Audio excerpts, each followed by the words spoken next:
Well, so you think the Fed is all evil? Actually, just as in everything, even though the concept is evil, it's not necessarily every single person in it's evil. Let me put it to you that way.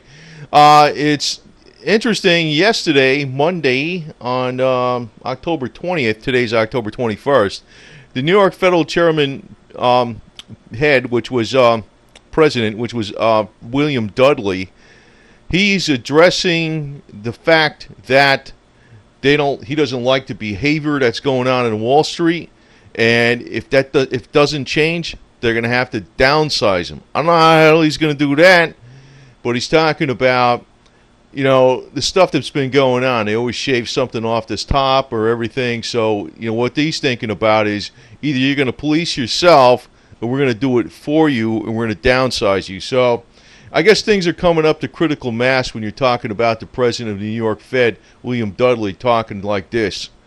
Maybe it's not coming out of his entire heart, but it's like a situation that's getting so out of hand. The public is like saying, we either want Wall Street's heads or we want the Fed's heads. So maybe they're fighting each other. That's a good reason why you want to have if in the government, you don't want to have one alphabet soup agency like in Russia, the FSB, that controls everything. It's better to have a whole bunch of them like we have in the USA, even though it's not good to have too many of them, where, one can accuse the other of this, and it keeps the checks and balance a little bit anyway. But my opinion on it is actually we ought to send the red and black pigtailed RoboCop into Wall Street and let him have it. You know what I mean? That's the way I look at it. I'm like, the hell with this garbage, blazing guns, baby. I'm totally sick of these yo-yos, man. They're freaking idiots, man. It's more the same kind of garbage because there's always a way to hide money. There's all kinds of ways to hide money. So the red and black pigtailed RoboCop would probably be the answer to Wall Street. Hey, you got your can caught in a cookie jar. Bam, bam, bam. You're done, baby. Just like a microbe, eliminate them.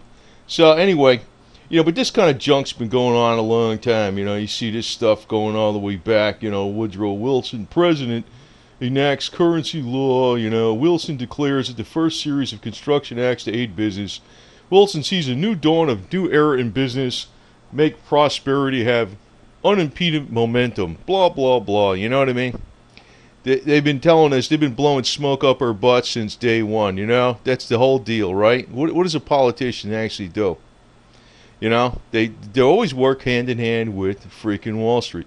But I guess now that stuff's coming down so hard that, people are saying, well, hey, man, we got to freaking fix the deal here. So the Fed is actually looking hard at Wall Street. Maybe it's a lot of talk. I don't know.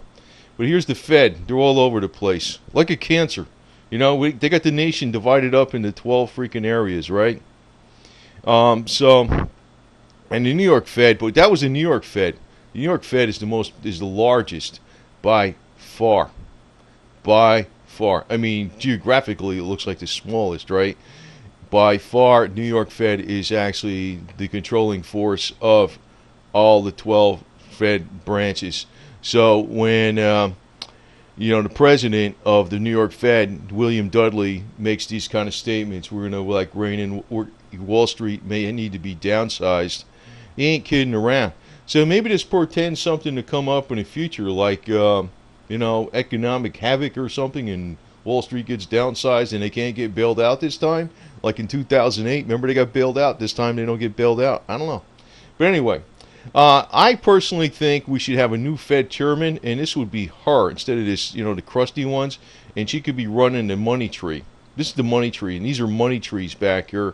Instead of, what the deal is, and actually, this is kind of alluding to the fact that money probably does grow on trees, and I think Jim Rogers is right about that with agriculture and plants, because that's the thing that nobody wants to do anymore, because it's not the yuppie-guppy high falutin freaking stuff that, hey, look at me, I'm special.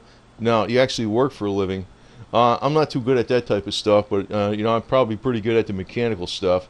But, I like doing down-to-earth things, too. But, instead of like these crusty people we got in the Fed, I think we ought to get an uncrusty person and just have the money trees out there and shake that green leaf out into the population. Because actually, I put something out here a while back, and I was just going to post a link besides in the information box. But fiat money, when it gets in the hands of the productive middle class, it doesn't even have to be that much. It actually makes a major, major stimulus in the economy.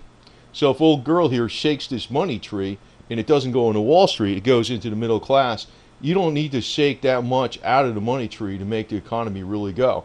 See, now so much stimulus, like all the, when they're doing all the deficit spending, it's not actually going into the productive people. It's going into like Wall Street, the big corporations, the too big to fails, and all this kind of garbage.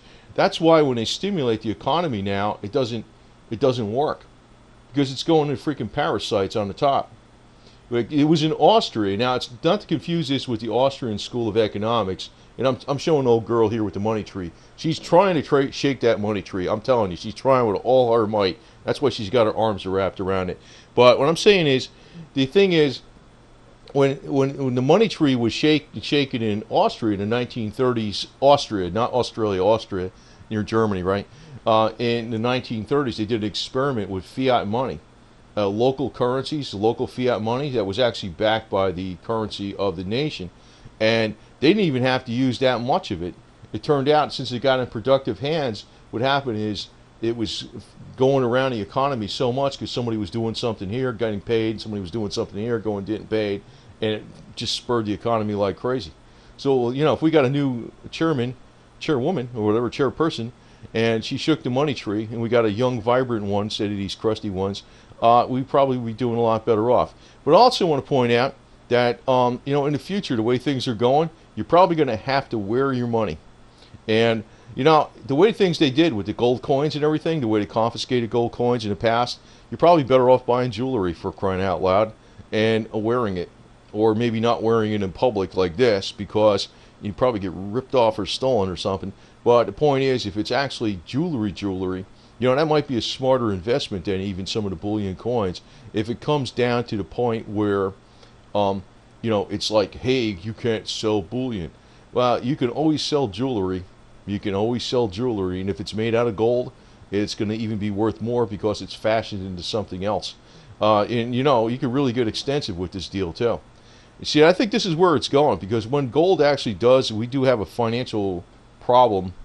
Now, I know the deal is, hey, old girl here is wearing the jewelry in her nose, on her head, or everywhere, but hey, that's the way to wear it, man. you got a $1 million bank account over here. But the thing is, when this happens, there's going to be a lot of havoc. But the problem, if you look even to Russia, when that happened over there, the government did not confiscate numismatics, and they did not confiscate, they did not go after like jewelry or something like that. That's the other thing. Not to say that they won't steal it if somebody's like, you get stopped by a cop and say, well, that must be mine. You know how the deal is going now, right? Just stealing everybody's money. But the point is, I'm saying is that as far as, you want to take the money and probably wear it and not have it even as bullion. That might be part of a strategy. Not all your strategy, but part of your strategy, because things are going to unwind eventually. And, old girl here is actually wearing a pretty heavy-duty collection of coins. So, it might be the way to wear your coins, right? Just paste them on your top and make sure you wear some very strong straps so they don't break. But the thing is, if you get creative with these coins and you say, hey, it's jewelry, guess what? They're no longer coins, man. It's artistic. Because, you're going to have to go back to the old days when thinking outside the box. And, personally, I personally, if I was the Mr. Goldfinger, or whatever the hell you want to call him, and had like tons of gold, I would melt it down and I'd make a motorcycle out of it. That's what I would do. It'd be like a gold motorcycle, man. The whole thing, the frame, the whole thing. It'd have to be some kind of alloy. That would be the way to do it, man. That'd be expensive ass bike, but the thing is, when things really get hot and heavy with the economy, because this pretends, when they're talking about the Fed is going after Wall Street, and they're saying like, hey, Wall Street, either you freaking comply or you freaking change your behavior. We're going to downsize you. That's telling me that's it's not coming from a conspiracy blogger 101 deal. That was coming from the New York Fed President William Dudley yesterday. So it's like things are heating up, and I think that I think though when the American economy goes down, I think it's all economies are going down. It's China. Well, Russia's definitely imploding like crazy. I mean, people are going to say, "Oh, it's the West is going to implode and Russia's going to go rise up." Well, maybe if Putin gets pissed off, he's going to hit the nuclear button. I don't know. The guy's crazy, man. But what I'm telling you is that I think this is like a repeat of the 30s. We think that happened in 2008, but they all did stimulus, they all did deficit spending, they're all freaking pushing off the inevitable. And when it happens, it's going to probably be worse than the 1930s worldwide global depression. And I hate to say this, but I got some other things up my sleeve, though. We're going to be talking about, well, it's other topics, even about generating more fuel economy for your cars and stuff with HHO and stuff. Because I think as this happens, energy prices are going to go up along with the gold and silver prices. They're all going to run together. You see, in other words, when you actually make money on the gold and silver, your cost of energy, whether it's for your car, and indirectly it's going to be for food, and it's going to be indirectly for all products that are trucked and shipped, and indirectly for your home heating oil. You're going to have to start doing some things about it, and we're going to actually, I'm probably going to have something out this week on the HHO on a vehicle, and we'll see how that works out, and I'm going to start testing that theory. If it does give a 20% better mileage, which if you're talking about major bucks, if it's costing you $100 of gas to go to a week to go to work, and it costs you $200 because of energy prices going up, and you save 20%, and it costs you $160. Well, I don't know. We'll see. But I'm thinking, I'm not just playing fear. I'm not playing fear and drama here, as you notice. Fear is one of your worst things that goes on, and drama is for. I mean, I could comment a little more on this. Actually, I can tell you though, like, I saw yesterday, what the hell was it, Dr. Craig, whatever the hell his name is, with, I don't know, that guy that's on here, I can't remember. He used to work for CNN, the USA Watchdog, Dr. Craig, something, whatever, about the dollar going down and gold going up and the Fed's worried. The Fed ain't worried yet, man. I looked at real briefly yesterday morning. I was like, holy smokes, man. I mean, when things really heat up, these guys in the alternative media are going to be fanning the flames of panic. I am not. Hey, we're going to get through this deal, and this kid looks for solutions, man. This kid looks for solutions. This kid does not. I just warn you. Hey, man, we got an object up there in the front. We're riding down the highway. We got an object up there in the front. It doesn't mean we're going to freaking say, oh, look at the object. Oh, I'm going to stare at the object. Because you know what happens when you stare at the object? This is a good example. When you're on a motorcycle and you say, oh, a box fell off a truck in the left lane on the highway. And you stare at the object. You say, ooh, you know what you do? You run right into it. What you do is you say, look, object, quick. Do emergency braking, then also hard maneuver. But don't do them at the same time or else you'll creak and crash. In other words, you got to take action. And that's my whole method. If you're on that's a good example. I could tell you that right now. I didn't even think of that. But if you're on a motorcycle and you panic the way these bloggers have you feared all the time, you would have been dead a million times over. What you got to do is you see the situation. Dumb idiot over there with the stupid car is doing this. They're making a left turn in front of you. You're doing this. And you got to use the car as his protection like armored tanks. That's the way I do them. Which they always consider it like I'm in a battlefield, man. The cars are my armored tanks. I use them as armored tank protection. You got to be thinking like that, man. You got to be thinking like that. You got to be out there. And if you start thinking, oh, look. And as soon as you look over there, you go over there and you crash. That's what Alex Jones is doing to you guys, man. Not me, man. I'm telling you the right way to ride and the right way to take the right course. And we're going to get through this deal together, man. And I got a lot of cool shit I'm putting on this channel, man, because I got some You know, I also want to call attention to that last Spooky 2 video I did. That's got some major, major implications about knocking out every freaking disease going, man. I didn't even think of that. I was thinking about that method, but I just want to add that on there. You know, people talking about colloidal silver. Well, I don't want to get on that subject because I went on too long already. But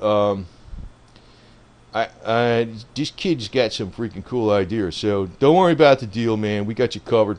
And I like doing this stuff, even though I'm not making the big bucks like working in a CPA firm or some shit, or working for some freaking multi high dollar crook or some shit paying me a lot more salary. It's like this stuff's more fun, man. I'll tell you that. So I'm gonna keep on doing it. All right, over and out.